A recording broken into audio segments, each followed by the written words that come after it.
Assalamualaikum warahmatullahi wabarakatuh.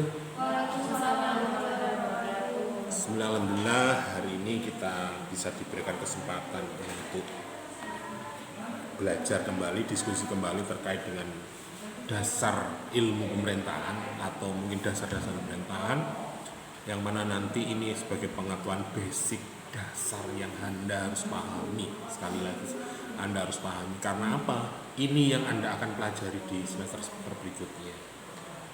Ya, tetapi juga di mata kuliah ini juga membahas secara mendasar memang. Kalau di minggu kemarin kita sudah membahas tentang bagaimana pemerintahan yang baik, good governance, asas-asasnya yang baik itu seperti apa. Tetapi mungkin ada adik stigma yang terbangun, yang terpikir di dalam adik-adik mungkin sesuai dengan situasi dan kondisi yang ada. Tetapi ketika ada di mahasiswa ilmu pemerintahan, dalam kajian ilmu pemerintahan, apalagi jurusan adik-adik ini adalah sains, artinya pengetahuannya, tidak berbicara tentang vokasinya, teknisnya tidak, tetapi paling tidak filsafatnya, pengetahuan dasarnya apa, sehingga ketika kita nanti memahami pemerintah yang secara nyata di lapangan, mungkin banyak juga berbeda, tetapi paling tidak pemahaman kita bahwa pemerintah yang sebenarnya itu seperti apa. Cara orang melakukan sesuatu, niat yang baik dan benar itu seperti apa. Jadi ketika ada adik misalnya belajar itu niatnya apa? Mencari ilmu kah atau hanya mencari sekedar ijazah untuk bekal daftar melamar pekerjaan? Padahal tantangan ketika kita bekerja di lapangan, dan kalau kita bicara ilmu pengetahuan, ilmu sosial itu yang kita pelajari di kelas sama di lapangan itu sangat beda. Artinya apa? Ya tidak beda, tapi perkembangan di dunia sana itu mungkin lebih cepat. Situasi dan kondisi, ruang dan waktu itu akan mempengaruhi daripada apa yang tertulis di dalam sebuah buku dan teori.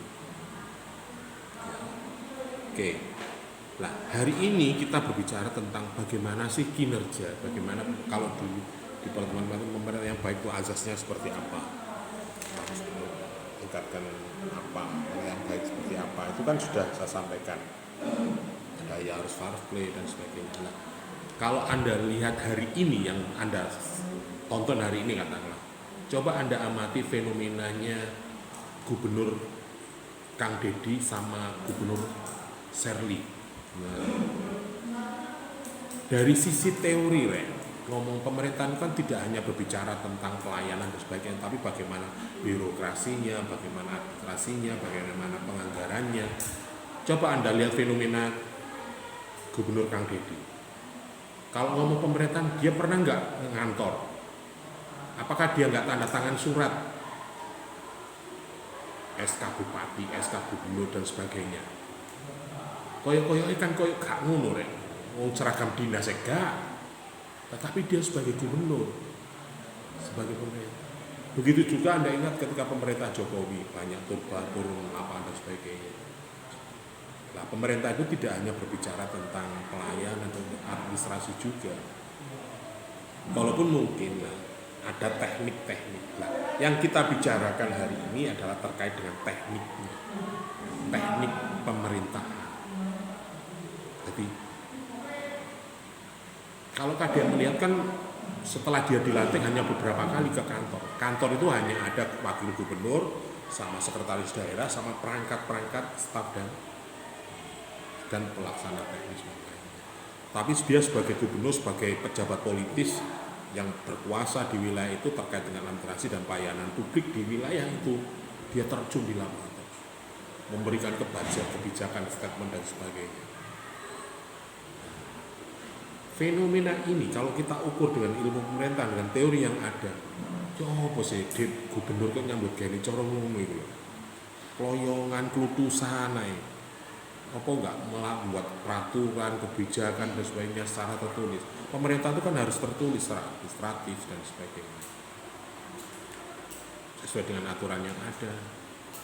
Tetapi ini fenomena ini sangat dirindukan oleh masyarakat. apakah selama ini salah ketika kita mempelajari bahwa pemerintah itu harus duduk di kantor, ya sekali-sekali kita terjun di lapangan, datang harus disambut dengan delok pemerintah ini lah, Jawa Timur umumnya harus disambut dengan panggung, peresmian apa, pembukaan acara, kan ngono.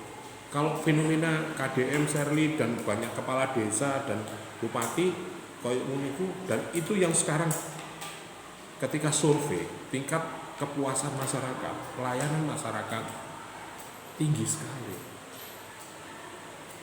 Nah, berarti bagaimana kok iso tinggi seperti itu?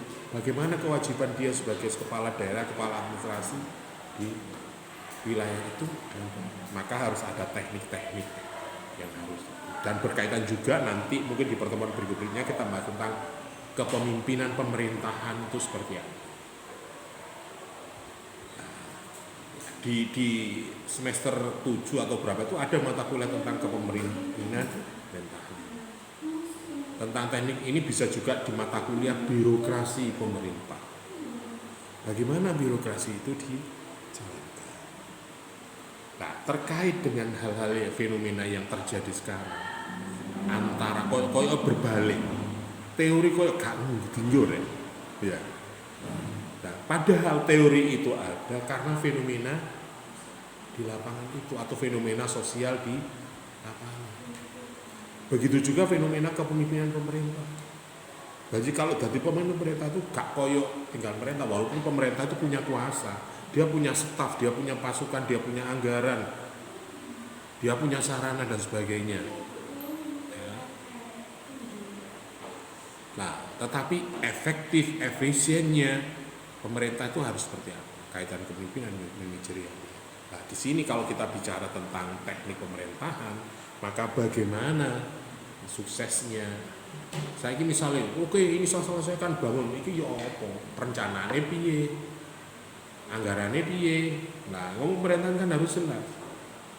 Walaupun dia punya kuasa penuh. Oke, anggaran APBD tahun ini tolong dialokasikan untuk ini. Mungkin dia punya hak untuk mengajukan atau menjadikan sebuah rancangan APBD atau APBN atau APBD atau apa untuk diimplementasikan kepada masyarakat. Tetapi masyarakat butuh cepat hari ini. Mereka kan masyarakat nggak mau tahu. Misalnya Anda jalan ke sini dari kota katakanlah atau dari ternyata di situ ada jalan rusak. Apa ngenteni perencanaan pembangunan? Misalnya jembatan kok ini terminal kok rusak rek pecah. Mosok ngenteni perencanaan? Ya enggak, harus disikapi. Bahkan sekarang aja kalau ada jalan lubang aja pemerintah Jawa Timur dalam 1 kali 24 jam harus terselesaikan. Tapi nek misalnya pemimpin daerah terjun langsung, kok melihat faktanya langsung hari itu juga, gak nunggu 1 kali 24 jam sikap. Dan itu masyarakat sangat merindukan kecepatan, ketepatan dalam sebuah layanan di dalam pemerintahan. Nah, ini termasuk bagian dari teknik-teknik baru, ya bukannya baru tetapi yang perlu diimplementasikan di semua daerah. Saya kira semua daerah merindukan itu. Kenapa kemarin setelah kepemimpinan presiden sebelumnya dengan gaya kepemimpinan Pak SBY seperti itu, kemudian muncul fenomena gaya kepemimpinan ala Jokowi yang kita kenal dengan belusukan, sehingga masyarakat memilih dia untuk menjadi pemimpin. Sampai hari ini saya kira masyarakat yang melek kepada masyarakat, kondisi masyarakat, tidak hanya meminta laporan dari bawahan. Misalnya kalau dulu kan ada laporan dari pemerintah desa, pemerintah kecamatan, baru saya kira kan enggak, apalagi didukung dengan teknologi media sosial. Desi misalnya perjalanan dari Bedek atau dari yang kok tahu langsung difoto di viral no. Ya, ketika itu viral langsung masuk ke akunnya para pemimpin di daerah itu, langsung terjun. atau laku sekali. Misalnya sekarang terjadi banjir, ternyata di dam Rayung itu ada sebuah pohon bambu yang terseret air sehingga menutupi saluran. Langsung bupati mudun serset-serset ngono rek. BPBD berapa? Sekarang kan era media sosial. Jadi kepentingan apapun bisa didukung kecepatan dengan teknologi.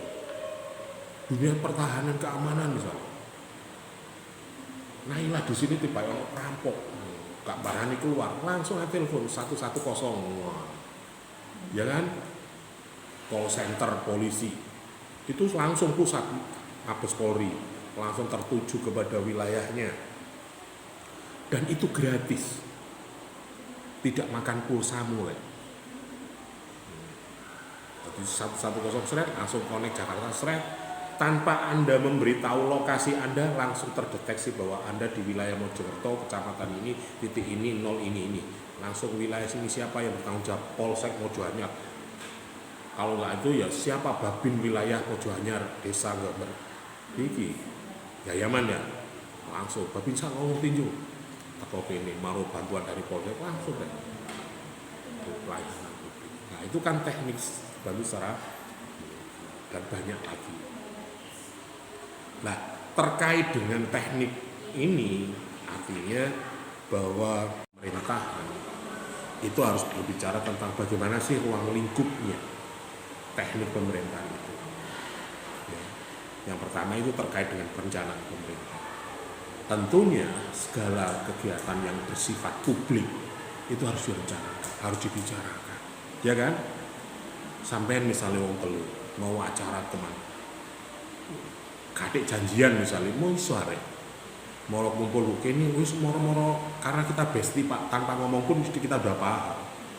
Berarti kalau setelah kuliah nggak langsung kuliah, langsung ngopi dhisik ke Filos atau mungkin kemana langganan kita diskusi sana baru kita pulang ya, seperti itu. Kalau kita bicara orang banyak pasti harus ada yang namanya perencanaan.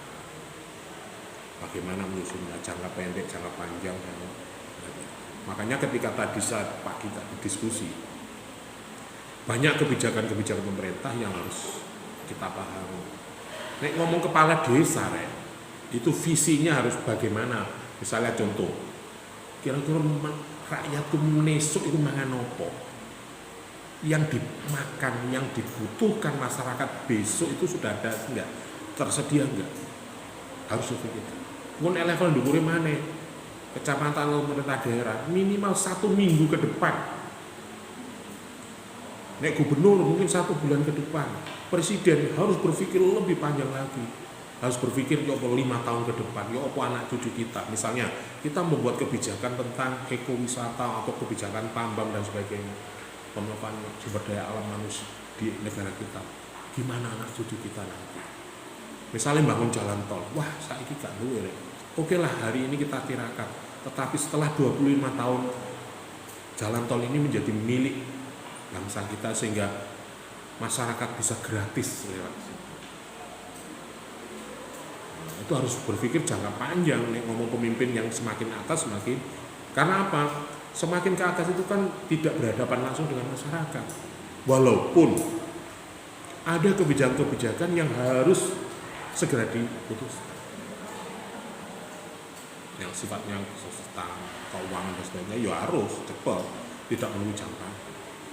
Misal berbicara tentang generasi emas, yo gak iso langsung awakmu kuliah langsung menil langsung, yo gak iso. Yo bagaimana generasi ini nanti bisa terdidik, punya pengalaman, skill dan sebagainya sehingga pada tahun ini bisa mencapai ini. Nah, itu perencanaan. Tapi nek ngomong lurah yo gak ada. Ojo ngomong minggu ngarep Pak. Menik larare bayar sekolah Pak, wae buluan, wae opo. Itu kan harus terpenuhi. Maka apa yang kita harus lakukan hari ini? Ya wis kamu buat pekerjaan ini, kamu lakukan ini itu teknis.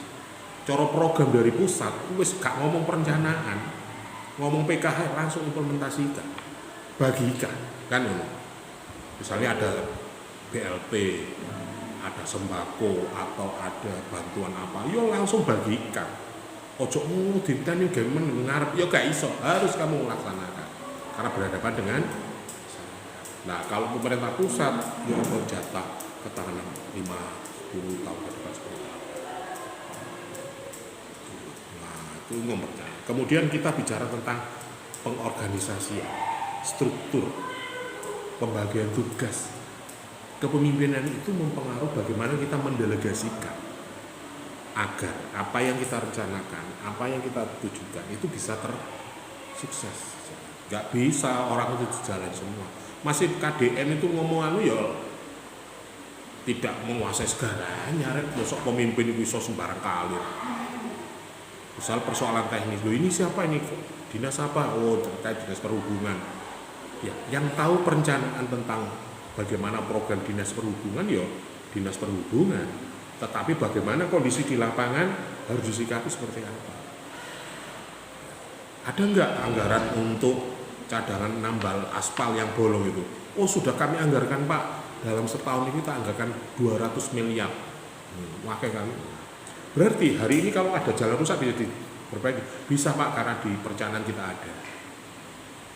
Nah kadang korek Pak Gubernur gitu ditolak duit itu kok di perencanaan itu nanti. Kalau ini diadakan, pengeluaran ada, tidak ada perencanaan, korupsi ada. Walaupun bukan kita mati. Karena kita percaya pada publik, pada masyarakat atau pada konstitusi. Oke, berikutnya mungkin terkait dengan pelaksanaan program. Jadi kalau sudah ada pengorganisasian, ada pelaksanaan program. Bagaimana implementasi? Apakah program itu memang tepat sasaran? Apakah program itu hanya sebagai pencitraan saja? Misalnya contoh, dulu itu banyak sering kita lihat ada program-program pemerintah yang awalnya memang bagus. Contoh misalnya, jangan sampai ini program pemerintah misalnya pendirian Koperasi Merah Putih itu hanya sekedar formalitas, seremonial. Ada sosialisasi, wis metu anggaran ya. Ada bintek pendirian koperasi wis anggaran. Baru ada pengkoordinasian pembentukan tim akta notaris proyek mana. Mari wis dadi duit gak ono, kegiatane gak ono. Wah, ya koyok-koyok program itu jalan tetapi tidak ada efek di dalam masyarakat. Padahal masyarakat kalau ngomong kok desa, ojo ngomong tahun ngarep. Iki lho menim ben iki lho awakmu wayahe bayar SPP, ono buan tonggo, ono menit bololo haji teko, ono itu kan harus tersikap. Gitu. Nah, kalau desa banyak. Oke, kemudian ada kegiatan pengawasan dan pengevaluasi. Tentunya apapun kebijakan manusia itu pasti tidak ada yang sempurna. Namanya manusia pasti ada yang pro dan kontra. Sebaik apapun pasti ada yang nggak suka. Dan sejelek apapun belum tentu itu diterima oleh semua atau diselekap. Nah itu. Kemudian kalau kita bicara tentang fungsi daripada teknik pemerintah itu ada tujuannya adalah meningkatkan efisiensi birokrasi. Makanya pemimpin itu ada yang kayak ingat nggak pidatonya Prabowo terkait dengan ketahanan pangan? Ada sebuah video pendek yang menyatakan bahwa dulu ketersediaan pupuk misalnya birokrasinya ada 120 birokrasi. Jadi pupuk untuk sampai petani itu harus ada rekomendasi dari presiden harus menteri harus gubernur harus dinas apa di provinsi, baru ke bupati ke dinas, ke kecamatan, kelurahan, kapotan, baru nang petani. Wah ini kan terlalu panjang, pangkas. Bagaimana dari pabrik pupuk bisa ke petani seperti apa? Sehingga birokrasinya tidak berbelit-belit. Dan memang ketika ngomong birokrasi ya cenderung mengembangkan administrasi, mengembangkan sebuah organisasi. Tetapi sebagai teknik dalam pemerintah bisa nggak ini diminimalisir prosedurnya? Bagaimana pupuk itu misalnya bupati wis cukup kita pangkas lah, kementerian nggak peraturan pusat cukup, pemerintah kabupaten yang mengkoordinir.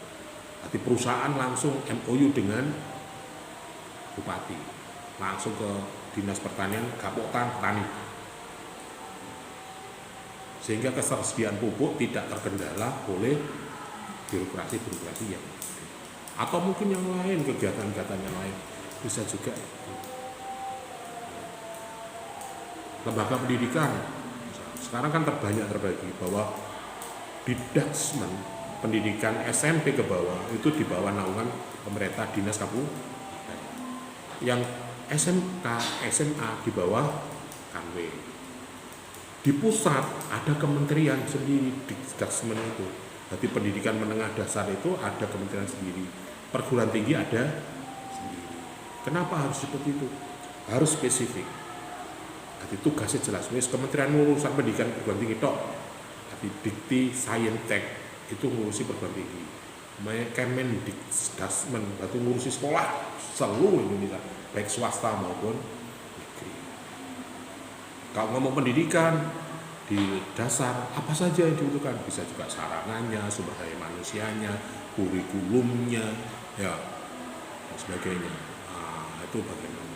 Itu contoh bagaimana birokrasi itu bisa sinkronisasi. Terus KAD nang ini pusat cukup, Kanwil cukup. Jadi misalnya Anda mau mendirikan lembaga pendidikan di tingkat SMK, cukup dari Kanwil saja, gak sampai nang menteri. Kalau Anda mendirikan MTS SMP, cukup ke dinas pendidikan, diizinkan apa tidak. Kemudian bagaimana menjamin akuntabilitas pelayanan publik? Bisa enggak itu dipertanggungjawabkan di dalam masyarakat? Nah, ini termasuk terkait dengan fungsi dari teknik pemerintah itu. Ojo anggere Pak ngene, aku lah bingung oleh LPJ jare ya. Makanya fenomena KDM, lho Pak sampean ku anggaran nomor didum-dumno duit teko endi Pak? Ya duitku dhewe sebagian. Ada yang anggaran daerah, ada yang program yang yo gak iso KDM moro-moro ini dibangun jembatan duitku dhewe. Yo gak mungkin. Nah nek iku entek 100 miliar ya entek duit ya. Nah nek hanya sekedar untuk rumah 10 juta, 20 juta. Lho Pak sampean duwe sampean entek. Lho aku kan gawe TikTok. Gawe konten lho ya. Jadi gaji saya tidak hanya dari negara, tetapi dari konten itu. Akhirnya duit dari konten, bayarannya konten, sampai bayarannya gubernur, bayarannya konten. Ya, katakanlah mana followernya wis jutaan. Loh, anggaran di bawah itu gak apa-apa. Itu pertanggungjawabannya ini kan kalau dana pribadi kan gak perlu Anda pertanggungjawabkan secara aku. Tapi kalau yang menggunakan APBD, APBN, ya, ono perencanaan nih, ono lalu dan sebagainya. Nah, ini proyek senilai oke, saya jamin proyek ini dilaksanakan bulan depan. Wes langsung pemerintah kepala dinas diinstruksikan, ada nggak program ini? Ada Pak ini. Oke, tidak lanjuti. Saya minta minggu depan atau bulan depan harus dimulai. Target. Nah, itu. Nah, kemudian beberapa contoh-contoh tentang tantangan terhadap teknik pemerintahan macam-macam. Jadi ada yang memang style kepemimpinan seperti itu. Nah, style kepemimpinan SBY, AHY yang ini kan. Ono sing kaya pimpinane Gus Dur cengengan. Ono sing Pak Harto dari Prabowo. Wow, lah berik-berik kowe ya. Pokoknya kan rakyat babah melarat kepingin luar negeri biaya sendiri. Nek melarat tuh jadi pejabat ya. Wah, mau seleso Pak. Saya bimbing seperti itu. Oke. Nah, di dalam pemerintahan, teknik pemerintahan itu ada yang namanya teknik koordinasi. Karena di wilayah kita sepakat dengan sistem pemerintahan kita ada republik. Pemerintahan jadi ada pemerintah pusat, ada pemerintah daerah, ada pemerintah desa. Nah, bagaimana kepemimpinan itu? Nah, saya ini kan muncul kalau ada fenomena baru, raja-raja kecil di tingkat wilayah masing-masing. Nek dewe wali kota, ya di wilayah wali kota itu. Kalau di Surabaya, wali kota Erik langsung sidak, di wilayah ya. Kota Mojokerto misalnya, kita langsung kunjungan nang ini wilayah lingkungan iki. Kumu pas ono acara apa atau mungkin jadi berkuasa di wilayah desa. Nah, koordinasi seperti itu ya. Nah, bagaimana mengkolaborasikan antara kebijakan pemerintah pusat dan pemerintah daerah. Nah, ini kalau di dalam mata kuliah adik-adik nanti ada namanya hubungan komunikasi antara tingkat pemerintah. Nah, ini termasuk bahasan terkait dengan teknik pemerintah. Jadi nanti ada mata kuliah teknik atau komunikasi antar tingkat pemerintah. Kalau zaman saya itu mata kuliahnya HUPUSDA, hubungan pusat daerah. Kalau di mata kuliah jenengan nanti itu tadi komunikasi antar tingkat pemerintah. Bagaimana koordinasi antara kepala desa dengan Pak Camat, Pak Camat dengan Bupati, kepala desa dengan Bupati, kepala desa dengan Gubernur, kepala desa dengan Presiden. Nah, koordinasi itu bisa melalui surat, bisa melalui kebijakan, apa dan sebagainya. Nah, itu. Oke. Kemudian ada juga teknik birokrasi pemerintah. Jadi ada yang terkait birokrasi berarti terkait dengan surat. Jadi misalnya kalau Anda peraturan daerah, pemerintah daerah atau seluruh pemerintah paling bawah tidak boleh melanggar peraturan pemerintah di atasnya. Misalnya pemerintah desa kok nggak perdes aneh-aneh rek. Perdane guru ono tapi perdese ono misalnya. Misalnya karena mungkin desanya sangat kaya raya ya, membuat perdes bahwa setiap masyarakat berhak dan wajib mendapat beasiswa. Misalnya. Ini desanya sugih ya, pendapatannya pas, geografinya mendukung dan sumber daya alamnya bagus sehingga desanya survive dan sehingga bisa memberikan beasiswa kepada generasi yang ada penduduk di wilayah itu, baik sekolah TK maupun sekolah dasar atau perguruan tinggi, pokoknya dibiayai oleh pemerintah desa, dibuatkan perda. Padahal kabupaten gak iso ya. Kan ada sebagian daerah yang mampu, ada sebagian daerah yang nggak mampu. Misalnya Pemkot, mungkin yang sering terjadi di wilayah kita, kesenjangan antara pemerintah kota dan kabupaten. Enak kota yo, pokoknya setiap UMKM oleh bantuan 5 juta tanpa syarat. Yang penting duwe KTP, duwe usaha apa yang terdaftar di pemerintah desa itu. Oh iya, yuk gini ku dodol gorengan lho kono biasae. Oke, KTP-nya mana? Kota. Dapat bantuan subsidi 5 juta. Kabupaten. Oh, cacak 5 juta, 1 juta bubuan. Lho kok ngono? Lah wong kabupaten niku ono 18 kecamatan. Kota mek 3 kecamatan. Penduduke kota sak kecamatan Soko mek Tirik tok. Anggarane meh padha. Mangkane iso dum-duman bisa memberikan pelayanan kesejahteraan bagi masyarakat. BPJS gratis. Wes gak gawe kartu BPJS-an kalau di kota. Sama sudah menjadi anggota BPJS atau boten ya. Kamu rumahnya mana wilayah kota? Punya KTP kota? Punya. Ya udah, kamu berobat di rumah sakit di wilayah pemerintah kota. Pokoknya tunjukkan KTP kota gratis. Ditanggung oleh. Itu kan biasanya kan tergantung kemampuan. Nah, kebijakan itu tidak boleh. Kalau baik mungkin ya boleh. Ada betul. Nah, ini birokrasi ini juga ketata kerjanya, aturannya, spesialisasinya itu harus sejajar. Makanya birokrasi itu kan ada birokrasi vertikal, ada birokrasi horizontal, ada birokrasi yang terpusat. Komandonya harus dari pusat, pengangkatan pejabatnya juga harus dari pusat. Misalnya apa? Ya koyok Kapolres, Kapolsek. Mosok Kapolsek itu dipilih Pak Camat?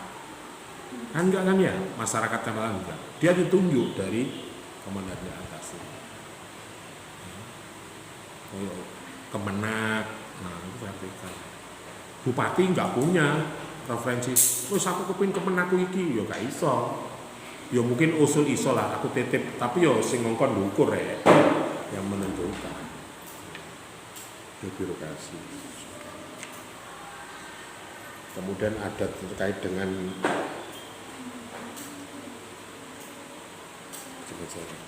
kemudian ada juga terkait dengan teknik pemerintah itu teknik kekuasaan pemerintah. Jadi di dalam pelaksanaan penyelenggaraan pemerintah itu ada teknik kekuasaannya. Ada yang memang harus dimonopoli, koyok misalnya moneter, mata uang, itu kan harus terpusat. Gak oleh setiap daerah mata uang dewi-dewi, ya. Pertahanan, keamanan, itu ya harus terpusat.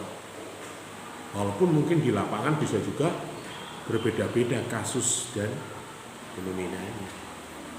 Misalnya, nduk bangsal sama nduk dawar, masyarakat kalau lalu lalang pakai kendaraan bermotor, nek nduk dawar gak helman gak apa-apa. Coba nduk bangsal kon riwari nang pasar, nang SPN, gak helman lah. Omane nduk wilayah kota, nduk kota enak nang alun-alun gak helman. Lah ya ditilang temen. Tapi nek nduk ngene dawar, ngene mlagi, mosok wong katene ngarit yo helman. Katene nang ngono untuk desa.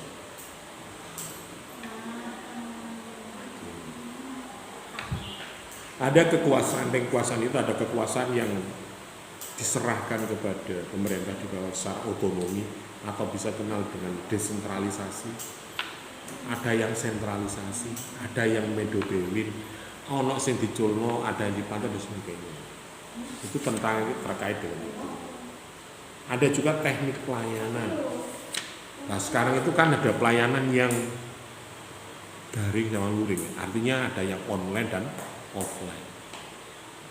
Jadi misalnya sampean mau mengajukan KTP, Anda bisa melakukan dengan online, tidak harus datang ke KTP, tetapi cukup di rumah, cukup menggunakan gadget, Anda sudah bisa melaksanakan administrasi, pelayanan bisa dilakukan. Berarti cukup cek aja di sini, ada nggak namamu? Ada yang offline, ada yang harus berhadapan langsung. Setelah Anda ngisi formulir dan sebagainya, divalidasi, saya butuh suratnya Pak, bukan haknya, harus datang. Dan seperti itu. Nah, pelayanan itu macam-macam. Kemudian ada teknik desentralisasi, pembagian kekuasaan, kewenangan. Ya. Jadi pemerintah itu juga ada teknik-teknik bagaimana kewenangan itu. Kenapa di Indonesia itu bermacam-macam ya, bersuku-suku, apa mana wilayah berpulau, ada provinsi, ada kabupaten, ada kota madya, desa ono sing desa, ada desa, ada kelurahan, ya, ada lingkungan, ada RT, ada RW. Itu bagaimana kekuasaan itu didistribusikan, ada pembagian, ada aturannya, seperti itu. Ada teknik integrasi. Ini cara membuat daerah-daerah merasakan dirinya memiliki kesatuan dan pemerintah yang besar. Jadi bagaimana integrasi itu artinya bahwa kamu tinggal di mana, saya di desa ini, desa, kecamatan mana, kabupaten mana, provinsi mana, negara mana, Indonesia. Bagaimana keterikatan antara pemerintah pusat, apalagi adalah negara kesatuan. Jadi kalau kita bicara negara kesatuan berarti walaupun berbeda-beda, seperti simbol negara kita berbeda-beda tetapi satu. Jadi walaupun kita seorang Jawa, suku Batak, suku Sunda, Betawi atau atau apapun, tapi satu kesatuan negara Republik Indonesia. Jadi antara pemerintah pusat, iki tetap wilayah Indonesia. Walaupun mungkin kewenangan apapun mungkin lebih menguasai orang daerah, tetapi ini adalah wilayah Indonesia. Misalnya terkait dengan penambangan nikel, penambangan tambang yang ada di wilayah Papua, misalnya Raja Ampat dan sebagainya misalnya. Apakah itu tidak melalui pemerintah daerah setempat, provinsi setempat, ya, sampai negara Indonesia? Karena ini negara kesatuan Republik Indonesia, mungkin bisa juga ada sharing pendapatan dari tambang itu. Jadi mungkin bisa dibalik, pendapatan itu mungkin 20% untuk pemerintah pusat, 10% untuk pemerintah provinsi, 60% untuk pemerintah daerah. Atau bisa dibalik, 80% untuk kepentingan masyarakat di tempat. Jadi kalau misalnya tambangnya di wilayah Papua, berarti hasil dari pertambangan itu sepenuhnya, hampir 60% kembali lagi pada masyarakat. Tetapi kita juga harus berpikir skala nasional. Ada daerah-daerah yang barangkali memang tidak mempunyai sumber daya alam seperti yang ada di sana. Sehingga itu perlu ada teknik bagaimana pembagian kekuasaan. Karena itu misalnya di serano daerah, ya iso saing-saing ya nggak apa-apa sih kalau itu bisa. Akhirnya kok setiap daerah bisa mempunyai perbedaan. Kalau tadi saya sampaikan di pemerintah kota dan kabupaten programnya kok beda begini-begini. Akhirnya kan banyak daerah-daerah di negara kita yang sumber daya alamnya sangat besar, khususnya di daya tambang. Tetapi menurut sejarah, negara atau wilayah yang bergantung pada sumber daya alam itu rata-rata tidak akan makmur. Kondisi wilayah ngomong Arab Saudi misalnya, negara yang katanya tahu minyak. Saya kira pun ngandalo minyak yang kena dipangan teh, sama halnya seperti Anda berkeluarga. Kamu ngandalo warisannya wong tuamu ambil hasil nyambut gawe. Kira-kira lu bertahan hidup, lu survive yang mana? Hasil sendiri kan, pasti Anda akan berpikir ulang atau berpikir hemat atau efisien, efektif itu karena kalau kita hasilkan. Nek warisan wong tua tinggalan ya harus ben. Nah, begitulah. Tetapi mungkin sangat mudah ketika orang itu misalnya Nela berjuang kuliah sejuran perintah karena apa? Bapak kulo camat, jadi meni aku nih sarjana pemerintahan itu mungkin kerjaan gampang, bapak kulo camat. Nah kayak Desi, bapak misalnya pedagang. Nah terus aku kuliah pemerintahan meni dadi apa? Mosok aku pemerintahan dadi pedagang. Nah, tentunya ketika Desi jadi pegawai negeri, Naila jadi perjuangannya berbeda. Nek Naila wis biasa, wong bapaknya camat, anaknya dadi anu wajar. Tapi nek Desi bapak dagang jadi beda. Semangatnya, berjuangnya bisa juga beda. Pertahanannya bisa juga. Nah itu mungkin terkait dengan teknik-teknik atau harapan dari teknik pemerintah untuk menyelenggarakan pemerintah yang efektif sehingga tercapailah sebuah pemerintahan yang berkeadilan. Ya, sehingga cita-cita bersama sebagai tujuan daripada negara ini terbentuk bisa tercapai, mencapai kesejahteraan, keadilan sosial bagi seluruh rakyat Indonesia bisa terwujud. Maka itu harus menggunakan teknik-teknik yang benar. Nek gak benar ya akhirnya begini, politik terus sikut-sikutan terus ya. Program ini belum dijalankan, ono impeachment, ono tidak percaya, mau tidak percaya. Kapan yang bergaya nih negara itu ya? Jadi ini makan gratis, kapan? Masyarakat harus tanya kapan. Sing pemerintah daerah, duit teko endi iki? Terus, ini kok duit ono, terus apa iki sing nandangi? Padahal di pusat sudah direncanakan nanti itu ada dapur umum yang nanti memfasilitasi kebutuhan makan siang di situ. Sekarang baru penataan infrastruktur. organisasi. Setiap kecamatan minimal harus ada 3 dapur umum atau 2 yang nanti bisa memberikan. Saiki mulai daerah-daerah mulai membangun itu, mulai rekrutmen. Sopo tim juru masake, sopo tim distribusine, sopo tim itu. Dan harapannya mengembangkan potensi-potensi yang ada di daerah kan, sehingga dapur-dapur umum nanti suplai bahan bakunya harus dari sekitar. Kalau ngomong kearifan lokal, terus ngedek kok mangan sego, mangan jagung ae lah. Nek meri kon mangan kangkung ya. Kon mangan tidak sunrise, tidak mall kok makan susu dan sebagainya. Nek sumber gaya kene ya amal kon mangan mau iku mangan sembarang, padi oke, jagung oke ya. Tuh. Oke, sampai di sini barangkali ada pertanyaan.